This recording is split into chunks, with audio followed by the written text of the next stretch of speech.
મારી પેઢીનું નામ છે બાલાજી વિડીયો અને અમારે રાજકોટ મહાનગરપાલિકાનો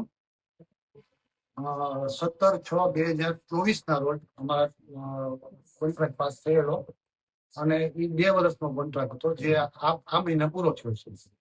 સુપ્રીમ કોર્ટની ગાઈડલાઇન્સ મુજબ જ્યારે પણ આવું ડિમોલેશન થાય, ઇલેક્શન થાય કે એક્ઝામ લેવામાં આવે ત્યારે વિડીયોગ્રાફી ફરજિયાત કરવાની સૂચના સુપ્રીમ કોર્ટની છે કે નાના મોટા પણ ડિમોલેશન થાય તો પણ તમારે વિડીયોગ્રાફી કરાવવાની જોઈએ.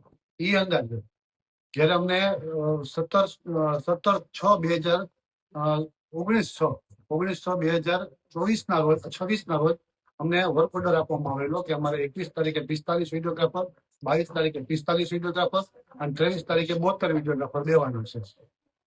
એ પ્રમાણે અમે લોકોએ ત્યારે 21 તારીખે રાજકોટમાં લગ્ન ગાળો ખૂબ હોવાથી રાજકોટમાંથી એક પણ વિડીયોગ્રાફર મળેલ નહીં. અમારા બહારગામથી મેં 50 વિડીયોગ્રાફરો મારા ખર્ચે મંગાવેલા. એને ત્યાં રહેવાનું, ખાવાનું, પીવાનું બધી વ્યવસ્થા મેં કરી દીધેલી. એમાંથી મેં 45 વિડીયોગ્રાફરો ચડાવેલા. 45 વિડીયોગ્રાફરોનું મેં બિલ મૂકેલું છે. 21 તારીખે 45 વિડીયોગ્રાફર, 22 તારીખે 45 વિડીયોગ્રાફર, 23 તારીખે 93 વિડીયોગ્રાફર, 24 તારીખે 93 વિડીયોગ્રાફર, 25 તારીખે 13 વિડીયોગ્રાફર, 26 તારીખે 13 વિડીયોગ્રાફર અને 27 તારીખે મેં 3 વિડીયોગ્રાફરની સેવા પૂરી પાડવામાં આવેલી. અને એ દરમિયાન જે કઈ હતા એક વિડીયોગ્રાફરો 10-10 કલાકની કામગીરી હોય છે.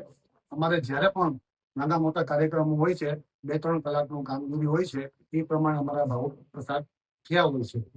અને કોર્પોરેશને જે ટેન્ડર પાસ કરેલું હોય એ મુજબના અમારા ભાવ બિલ બનાવવાના હોય છે અને એથી ઓછું કે વધારે બિલ બનાવી નથી શકતા. અને બીજા નંબરમાં જ્યારે પણ આજે મેં ડિમોલેશનની કામગીરી કરેલી ત્યારે વિડીયોગ્રાફરોને ચૂકવવા માટે પણ મારે પોતાને મારો ફ્લેટ ગીરવે મૂકી અને 25 લાખ રૂપિયાની મેં લોન લીધેલી છે, જેના હપ્તા આજ સુધી ભરું છું. આ પૈસા મને એપ્રિલ કે મે મહિનામાં મને મળેલા છે. એપ્રિલના સ્ટાર્ટિંગમાં, એપ્રિલના એન્ડમાં મૂકેલા છે.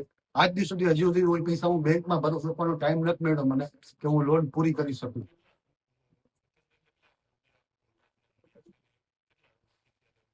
અમારે એવું છે નક્કી ન હોય, જે કઈ બિલ થતા હોય છે, જે કઈ વધતી હોય છે. મને 21 તારીખે છે 10-10 કલાકની કામગીરી થઈ, 23 તારીખના રોજ 12 કલાકની કામગીરી થઈ, 24 તારીખના રોજ 11 કલાકની કામગીરી થઈ, બાકીના બધા દિવસે 10-10 કલાકની કામગીરી થઈ.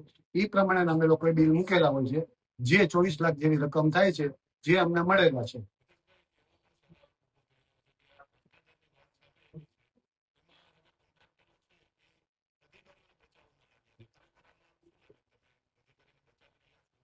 ના, હું અધિકારીનો તો બચાવવાનો મારો કોઈ સવાલ નથી આવતો, પણ એટલું વસ્તુ કે હું મારા તરફથી તમને કહી શકું કે ભાઈ મારા બિલમાં મને ખબર છે કે મારો એટલો પ્રોફિટનો ગાળો થયેલ નથી.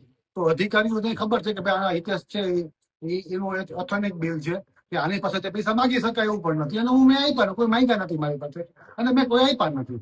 તો પછી મારે અધિકારીને બચાવવાનો કોઈ સવાલ નથી આવતો. તો મેં પૈસા આપ્યા હોય નો બચાવતો હું તો ઠીક છે. આજે હું મીડિયા સામેથી આવ્યો છું કારણ કે ભાઈ મને ખબર છે કે ભાઈ બધા વિડીયોમાં એવું છે કે ભ્રષ્ટાચાર કરે છે. મેં નથી કર્યો તો મારે છુપાવવાની કઈ જરૂર નથી. હું સામેથી જાઉં, સામેથી આવી બોલું.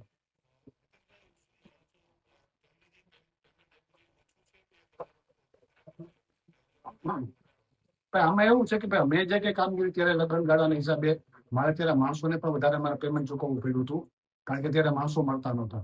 જે ભાવે માણસો મને મળ્યા એ ભાવે મેં માણસો લીધા. અમુક ત્યાર પછી મેં જો ઓલા જે 50 જણા બોલાવ્યા હતા ત્યાર પછી અમુક જણા મેં 10 જણ નીચેથી પણ મેં માણસો બોલાવ્યા હતા. ત્યાંથી પણ 1-2 દિવસ માટે મેં બોલાવ્યો હતો. એ બધાને મેં પેમેન્ટ લીધી છે. આજે વસ્તુ એવી છે કે કોર્પોરેશનના અમારા જે કઈ કોન્ટ્રાક્ટ મારા પર પૂરતી વાત કરું તો અમને એટલું વળતર નથી મળતું કે જેટલું અમને મળવું જોઈએ. આ જવડું મોટું 24 લાખ રૂપિયાનું કામ થયું તો મને 1-2 લાખ રૂપિયાનો મને પ્રોફિટ થયો હોય તે પ્રોફિટ થયો ન કહેવાય, એ ઓછો જ કહેવાય.